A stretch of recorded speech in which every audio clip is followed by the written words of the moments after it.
Welcome everyone to the Cursed Dollhouse. This scary storybook for kids spans 6 thrilling chapters and has a total runtime of approximately 13 minutes. It's the perfect tale to keep children engaged and on the edge of their seats. Are you a fan of thrilling, spine-tingling stories? Do you love immersing yourself in the world of horror and suspense? Then you'll definitely want to subscribe to our channel for more. Without further ado, let's begin our thrilling story. It's a tale that will leave you breathless and on the edge of your seat from start to finish. Chapter 1: The New House. As the Smith family drove up to the front of the new house, Emma, the youngest daughter, shivered with excitement. The old, Victorian-style house looked like something out of a horror movie, with its creaky porch and dark, imposing windows. As they unpacked their belongings and explored the rooms, Emma's excitement quickly turned to fear. The house was filled with antique furniture and old-fashioned decor, including a creepy portrait of a little girl that hung in the hallway. But the scariest thing of all was the attic. As Emma climbed the narrow, spiral staircase, she could hear the sound of something rustling around up there. When she finally reached the top and pushed open the attic door, she saw that it was filled with antique toys and dolls, all of them staring blankly at her. Emma's skin crawled as she made her way through the dusty, cobweb-filled attic. As she looked closer at the dolls, she could have sworn that some of them were moving, their tiny hands reaching out to her. But it was the dollhouse that really caught her eye. It was small and old-fashioned, with tiny furniture and miniature dolls that looked like they had been there for years. Emma couldn't resist the urge to reach out and touch it, and as soon as she did, she heard a strange whispering sound, like someone was calling her name. Emma quickly pulled her hand away and stumbled back down the stairs, her heart racing. She didn't know what it was about that dollhouse, but she had a feeling that it was going to be trouble. Little did she know just how right she was. Chapter 2: Strange Happenings. Emma had always loved her dollhouse. It was a beautiful, intricate creation, with tiny furniture and dolls that seemed to come to life as she played with them. But lately, Emma had noticed something strange happening. She would hear whispers and voices coming from the dollhouse, even when she was playing with the dolls by herself. To make things even more unsettling, the dolls seemed to move on their own, changing positions and appearing in places that Emma knew she hadn't put them. She tried to ignore it at first, but the strange happenings became more and more frequent, until she couldn't deny them any longer. One day, Emma's older sister, Lily, and her best friend, Jake, came over for a playdate. Emma was hesitant to tell them about what was happening with the dollhouse, but they noticed that something was off as soon as they walked into the room. The dolls seemed to be in different positions than the last time they had visited, and there was a strange energy in the air that made their skin crawl. Lily and Jake began to ask Emma about the dollhouse, and eventually, she told them everything. Together, the three of them decided to investigate. They huddled around the dollhouse, their faces close to the tiny windows, and listened for any sign of movement or sound. It was quiet at first, but then they heard a rustling sound, like something was moving inside. Suddenly, one of the dolls moved, turning its head to look directly at them. The three kids recoiled in horror, but they couldn't look away. They watched in terror as the dolls began to move on their own, their tiny arms and legs jerking and twisting in unnatural ways. As the dolls moved, they seemed to be forming a pattern, a message of some kind. The message was clear: the dolls were trying to warn them about something, to tell them to get out before it was too late.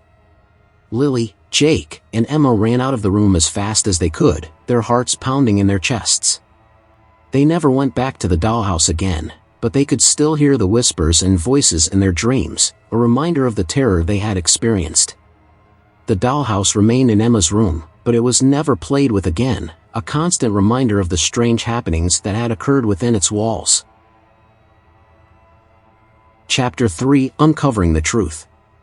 Weeks had passed since Emma, Lily, and Jake had their terrifying experience with the haunted dollhouse. They had tried to forget about it, but the memory lingered in the back of their minds like a nightmare that refused to go away. One day, Jake came over to Emma's house and suggested they try to figure out what had happened in the dollhouse. Emma and Lily were hesitant at first, but Jake was insistent. he had done some research and found out that the dollhouse had been made by a woman named Eliza Hamilton, who had died under mysterious circumstances. The three kids decided to investigate further, and they went to the library to see if they could find anything about Eliza Hamilton. They dug through old newspapers and books, looking for any clues. Finally, they found an article about Eliza's death. According to the article, Eliza Hamilton had been a recluse who lived in a house on the edge of town. She had made beautiful dollhouses that were sold all over the world, but there were rumors that her dollhouses were cursed. People who bought them would experience strange happenings, like the dolls moving on their own and whispers in the night. One day, Eliza had been found dead in her house. The article didn't say how she died, but it mentioned that the police had found strange markings on the walls in a dollhouse that looked just like the one in Emma's room. The three kids were stunned. They knew that the dollhouse in Emma's room had been made by Eliza Hamilton, and now they had proof that it was cursed. They decided to go to Eliza's old house to see if they could find any more information. When they got to the house, it was abandoned and in disrepair. The windows were boarded up, and there was a strange energy in the air. They went inside, and immediately, they felt like they were being watched. They searched the house and found nothing at first, but as they were about to leave, they noticed a hidden door.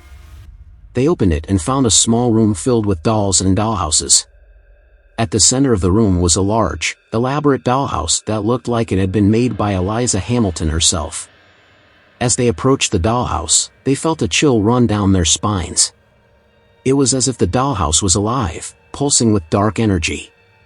Suddenly, the dolls inside the house began to move, and the kids realized they were not alone in the room. A shadowy figure emerged from the darkness, and they recognized it as Eliza Hamilton herself.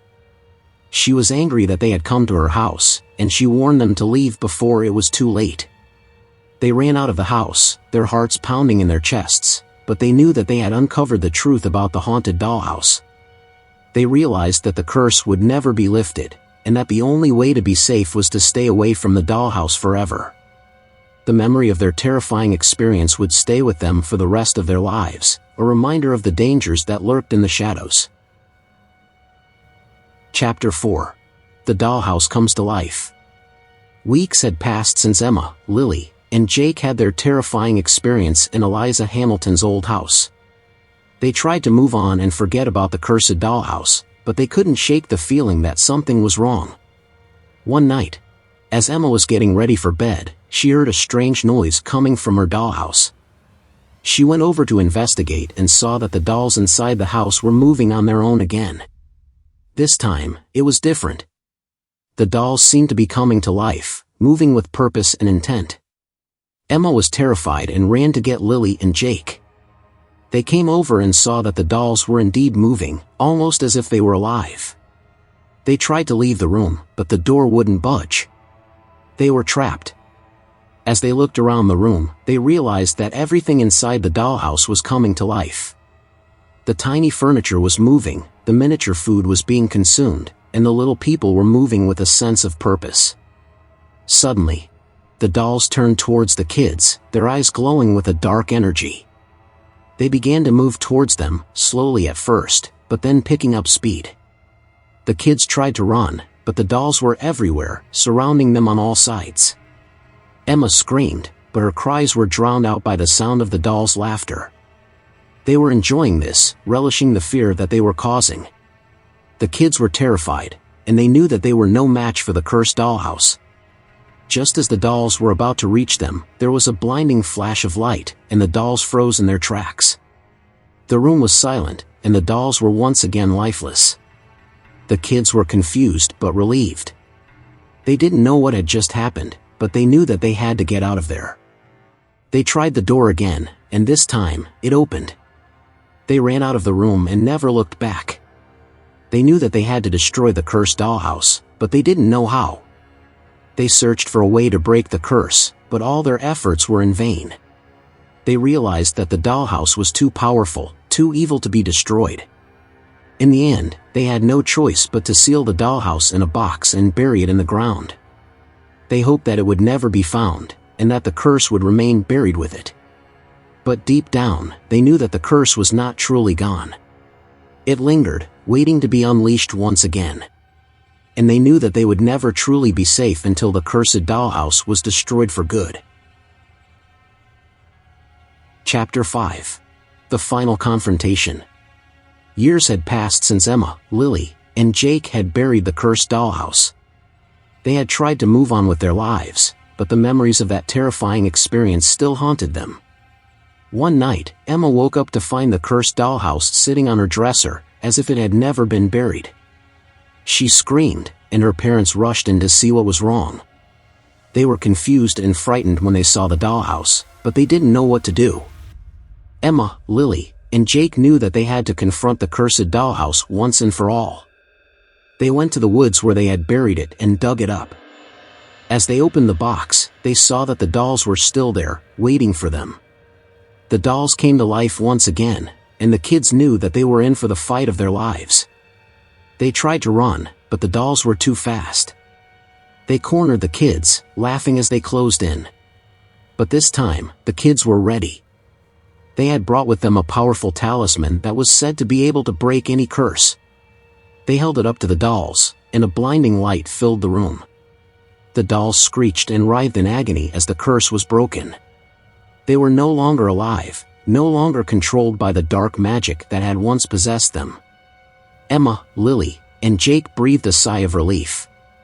They had finally defeated the cursed dollhouse and broken the curse that had haunted them for so long. As they walked out of the woods, they knew that they would never forget what they had been through. But they also knew that they were stronger for it, and that they could face anything that life threw their way. And as they looked back at the cursed dollhouse, now nothing more than a pile of broken dolls, they knew that they had truly conquered their fear. Chapter 6. A New Beginning. As Emma, Lily, and Jake walked away from the cursed dollhouse, they felt a sense of relief wash over them. They knew that the nightmare was finally over and that they could move on with their lives. But just as they thought they were in the clear, strange things started to happen once again. The ground beneath their feet began to shake, and the sky turned dark as thunder rumbled in the distance. They looked up to see a swirling vortex forming in the sky. It grew larger and larger until it filled the entire horizon. Out of the vortex emerged a figure so terrifying that the kids froze in fear. It was a witch, and she was not happy that they had broken the curse on the dollhouse. She had been the one who had cursed the dolls, and now she was seeking revenge. The witch sent a swarm of bats to attack the kids, but they fought back with all their might. Emma, Lily, and Jake had grown stronger from their previous experience, and they were not going to let the witch win. With their newfound strength, they were able to defeat the bats and fend off the witch's spells. They knew that they had to act fast, so they came up with a plan to banish the witch back to where she came from. They used the talisman that had broken the curse on the dollhouse to create a powerful barrier around the witch. The barrier grew stronger and stronger until it finally trapped the witch inside. The kids watched as the vortex closed up, taking the witch with it. As the sky cleared, they knew that they had finally defeated the evil that had been haunting them. With the curse broken and the witch banished, Emma, Lily, and Jake knew that they could finally start anew. They left the cursed dollhouse behind and never looked back, knowing that they had faced their fears and come out victorious. As they walked away, they knew that they were stronger than ever before. They had faced unimaginable horrors and come out the other side, ready to face whatever challenges the future held for them.